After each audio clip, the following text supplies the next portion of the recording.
Okay, so imagine this. What if everything you thought you knew, like every memory, every fact, every news report, what if it could just be instantly rewritten? Imagine living in a world where, the past itself is constantly changing just to suit whatever's happening right now. It's more than just a chilling thought, isn't it? It's a genuinely terrifying premise, a reality where um, objective truth basically just dissolves. It gets completely replaced by whatever the powers that be declare it is, moment to moment. Absolutely. And that unsettling idea is exactly what we're diving into today. We're unpacking George Orwell's, seminal dystopian novel, 1984. Our mission here is to explore this really chilling world of Oceania, its intricate systems of control, and the profound human cost of absolute power, all through the eyes of Winston Smith and the pages of Orwell's masterpiece itself. Exactly. Our source material today is drawn directly from Orwell's own words. So the narrative, the dialogue, the descriptions, everything that paints this vivid, terrifying picture, we're aiming to pull out the most impactful ideas, really, leaving you with a hopefully deeper understanding of why this novel still hits so hard, decades later. Okay, let's get into it. George Orwell, born Eric Blair. Now, he wrote things like Burmese Days, Homage to Catalonia, which were very much drawn from his own life, Yeah, right? very personal. But 1984, like Animal Farm, is different. It's allegory, it's dystopian fiction. So when we first step into Winston Smith's world, what's the immediate feeling Orwell creates in London, or Airstrip 1, as it's called? Oh, it's immediate decay. Orwell just plunges you straight into this sense of deprivation. Winston Smith's apartment building, for example, the hallway smells of boiled cabbage and old rag mats. They're very specific. Yeah. And you see these rotting 19th century houses, windows patched with cardboard, bombed sites with these sordid colonies of wooden dwellings like chicken houses. It's a world that feels exhausted, kind of crumbling, but also permanent in its grimness. And it's not just the buildings falling apart. Everyday life sounds like a real grind. What details from the book really drive home this hardship? Well, the scarcity is just relentless. The electric current gets cut off during the day for things like hate week. Yeah. Food is always scarce, poor quality. Clothes are full of holes. Furniture's rickety. Rooms are underheated. Even things like Winston's coffee filthy tasting and the synthetic gin that tastes like nitric acid. Yeah. It just paints a picture of constant discomfort. Even if the gin gives a brief lift. Exactly, a temporary, cheerful outlook. But it highlights how grim things are. And Winston himself has that varicose ulcer on his ankle. It shows the regime doesn't always need overt cruelty. Just the constant deprivation is a form of control. Yeah. Keeps people focused purely on surviving. Right, just worn down. But beyond the physical stuff, what's the really iconic image Orwell uses for the party's control? The one everyone knows. Oh, it has to be Big Brother. These huge posters, over a meter wide, with eyes that seem to follow you about. It's creepy. Yeah, and that slogan, Big Brother is watching you. This is an incredibly effective psychological tool. This idea of a single, all-seeing leader, even if, his actual existence is kind of doubtful. It's incredibly iconic imagery, but the real game changer for surveillance, for party members anyway, is the telescreen. How does that fundamentally change privacy in Oceania? The telescreen. It's described as an oblong metal plaque like a dulled mirror. And it's constantly outputting noise figures about pig iron production, propaganda. Constant noise. Yeah. You can dim it, apparently, but there's no way of shutting it off completely. Yeah. And the truly chilling part is that every sound you made was overheard. And except in darkness, every movement scrutinized. Wow. Even police helicopters are literally snooping into people's windows. Privacy just ceases to exist. Every moment, every word potentially recorded. It forces you to internalize the surveillance right, to police yourself. Which brings us to the ministries. The names are just, wow. Ministry of Peace for War, Truth for Lies.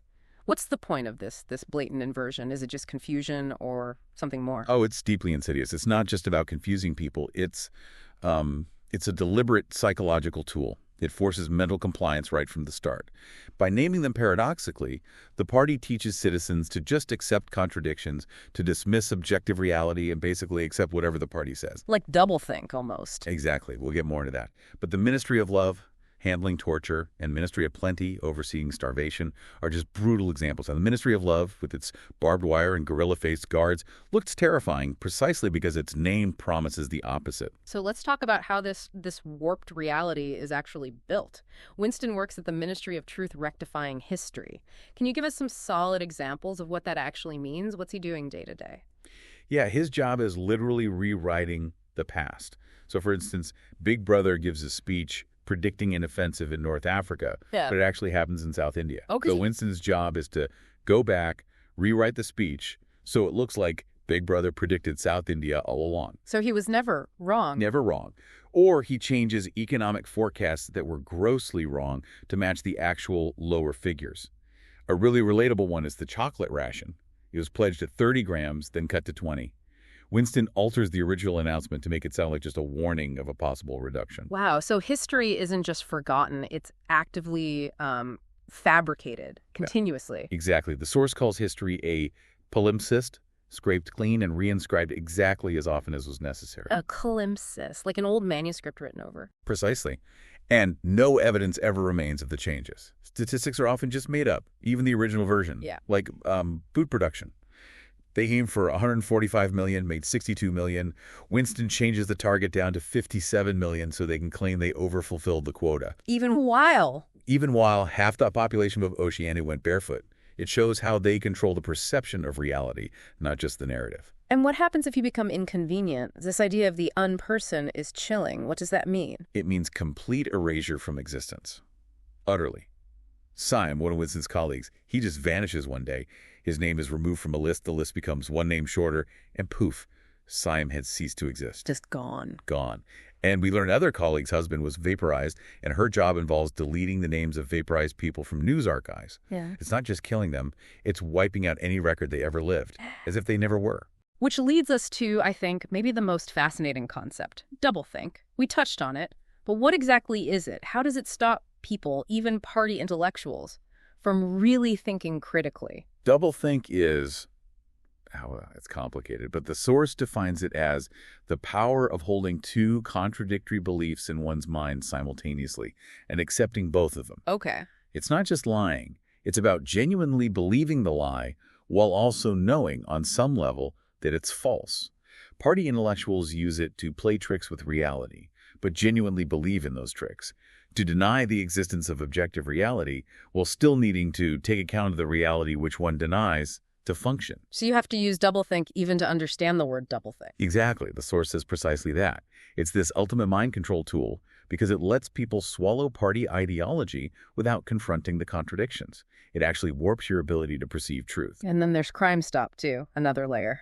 Yeah, Crime Stop is like a mental self-censorship, the faculty of stopping short, as though by instinct, at the threshold of any dangerous thought. So not seeing dangerous analogies, not noticing logical flaws in party arguments, it's training your mind to not think certain things. Wow. And this all feeds into that core party slogan. Who controls the past controls the future. Who controls the present controls the past. Which is why Winston's diary, his attempt to just write things down as he remembers them, feels so significant, even if it seems small. It's his first real act of defiance against that very principle, trying to hold on to his past, his truth. So how is the whole society structured to keep this control system running? The book mentions Goldstein's analysis, the three kinds of people. Right. Goldstein, the supposed enemy of the people, lays it out in the book. He says, basically, throughout history, you've always had three groups, the high, the middle, and the low. Typically, the middle group eventually kicks out the high, becomes the new high, and the cycle repeats. But Orwell's suggesting this time is different, isn't it? What makes the tyranny in 1984 unique? More terrifying, maybe. Yes. This is where it really diverges. Ingsoc in Oceania, Neo-Bolshevism in Eurasia, death worship in Eastasia.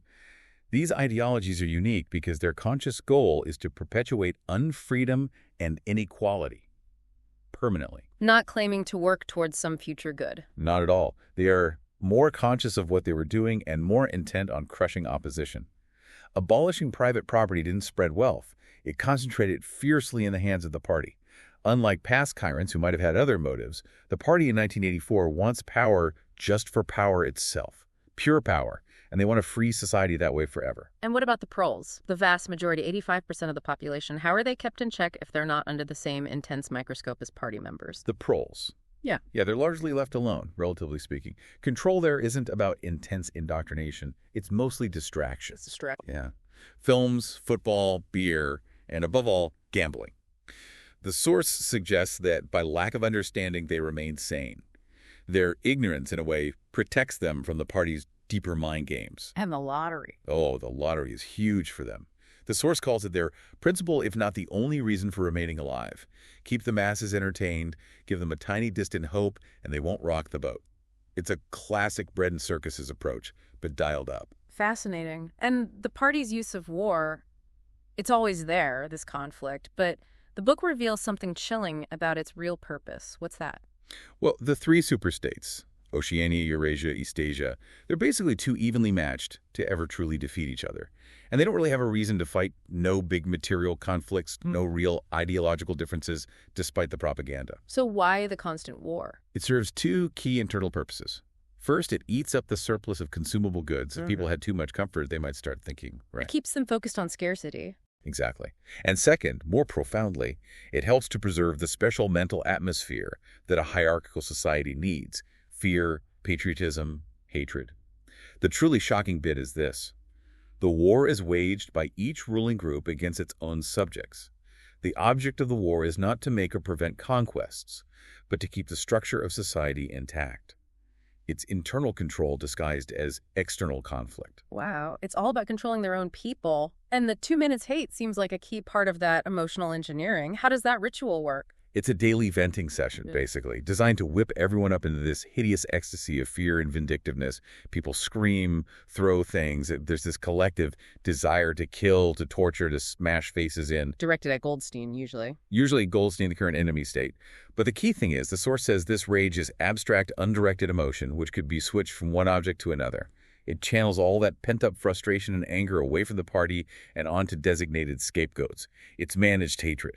And they even turn family members against each other. The child spies. That's just bone-chilling. What does that achieve for the party beyond just finding dissidents? It destroys trust at the most fundamental level within the family. Kids in the youth league and spies are trained, encouraged even, to be amateur spies, to report their parents for thought crime. Like Parsons, proud of his daughter for denouncing him. Exactly. That example is so stark. By turning kids against parents, the party breaks down the last potential refuge of private thought and loyalty. It ensures loyalty to Big Brother trumps everything, even natural bonds. There's no safe space, not even at home. And the control extends even to sexuality. What's the party's goal there? Why is intimacy such a threat? They want to kill the sex instinct or distort it and dirty it. Yeah. Julia, Winston's lover, she nails it, I think.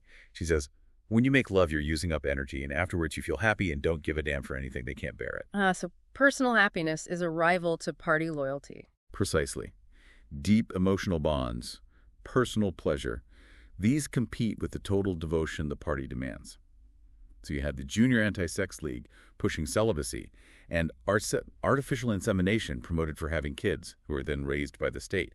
It's about eliminating any love or joy not directed towards Big Brother. Okay, amidst all this bleakness, Winston does try to push back in small ways. His diary, the paperweight, what are these acts really about for him? What's he grasping for? He's desperately trying to hold on to his own identity, his memories, a sense of objective reality, maybe. The diary he buys in that little junk shop in the Prole area where he writes, "Down with Big Brother," it's a silent scream, an attempt to anchor his own thoughts. And the paperweight. The coral paperweight is huge for him. He sees it as a little chunk of history that they've forgotten to alter.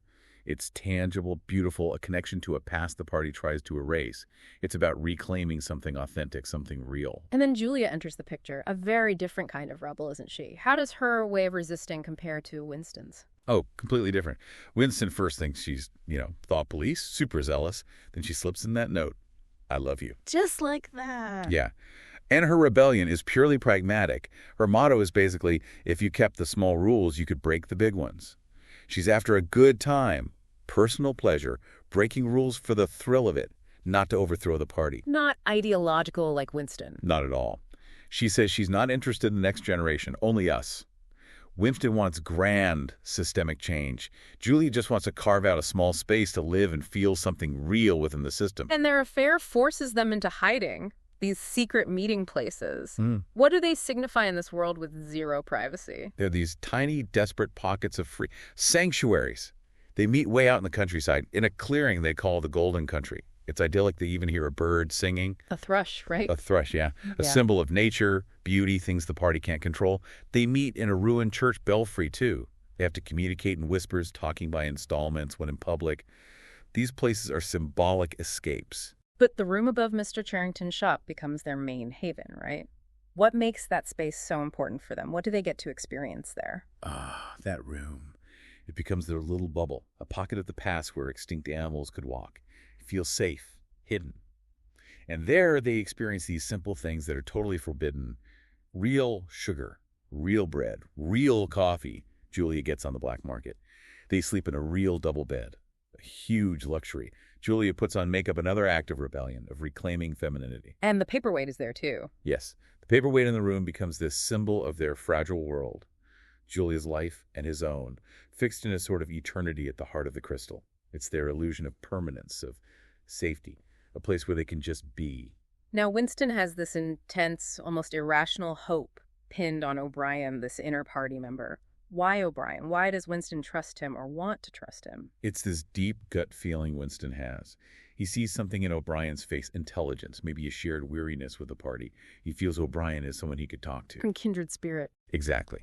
And this builds until that brief coded exchange about Newspeak, which Winston reads as a sign, an invitation. It leads them eventually to O'Brien's surprisingly luxurious apartment. He gives them wine, this taste of inter-party privilege and the past. He confirms the Brotherhood exists, promises them Goldstein's book. It plays right into Winston's desperate need to believe there's an organized resistance, someone powerful on his side. And then the trap springs, the capture. It's such a brutal, gut-wrenching scene. How does Orwell make that betrayal hit so hard? The paperweight. Oh, it's devastating. The shock comes when Mr. Charrington, the kindly old shop owner, turns out to be thought police. There was a telescreen hidden behind that old engraving all along. Behind St. Clement's Danes. Yes. And then the soldiers burst in, and one of them picks up the coral paperweight, that symbol of their private world, their connection to the past, and smashes it to pieces on the hearthstone. Shattering their world. Literally. It shatters the illusion completely, and Julie is just dragged off like a sack, dehumanized as the sudden violent end of everything they built. They're taken to the Ministry of Love. Now, compared to, say, historical dictatorships that just killed opponents, what's the party's truly terrifying goal inside this place? This is where the party's unique brand of horror really comes into focus. The Ministry of Love isn't just for punishment. It's a re-education center. O'Brien explains it later. Unlike past tyrannies who made martyrs, the party says, we convert him, we capture his inner mind, we reshape him, we bring him over to our side, not in appearance, but genuinely, heart and soul. They don't just want you to obey. They want you to believe. They don't want dead enemies. They want living converts who genuinely love Big Brother. It's about total psychological conquest. And the methods.